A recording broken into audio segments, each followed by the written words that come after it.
সময় বহুত ধাৰুৱা হয়। বেয়া সময়টো পাৰ হৈ যায়, কিন্তু বহুত কিবা হেৰুৱাৰ পিছত যদি কাগজ আৰু কলমে এটা শব্দ লিখিবলৈ ইমান সংঘৰ্ষ কৰিব লাগে, তেতিয়া এইটোতো জীৱন হয়, ইমান সহজ কেনেকৈ হ'ব? মানুহে ভাবে যে এজন শক্তিশালী মানুহ ভাঙি নপৰে কিয়, কিন্তু কিমান সাহস হেৰুৱাৰ পিছত, কিমান ভাঙি পৰাৰ পিছত এজন মানুহ ইমান শক্তিশালী হয়। কয় যে সকলো সম্পৰ্কৰ এটা এক্সপাইৰী ডেট লগত লৈ আহে, আৰু যেতিয়া এক্সপাইৰী ডেট ওচৰত আহে, তেতিয়া সেই সম্পৰ্কটো কিমান সঁচা কিয় নহয় পিছলি যায়েই।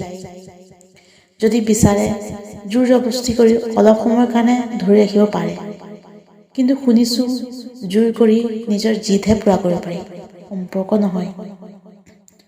বহুত কষ্ট হয় যেতিয়া সম্পৰ্ক এটা মিছা কাৰণে শেষ হয়, কিন্তু তাতকৈ বেছি কষ্ট হয় যেতিয়া সেই সম্পৰ্কটো শেষ হয় এটা সঁচা কাৰণে। মানুহ আচলতে এইটো কথা ভাবি থাকোঁতে যায় যে সঁচা কথাটো লুকুৱাবলৈ অসুবিধা নে সঁচা কথাটো ক'বলৈ।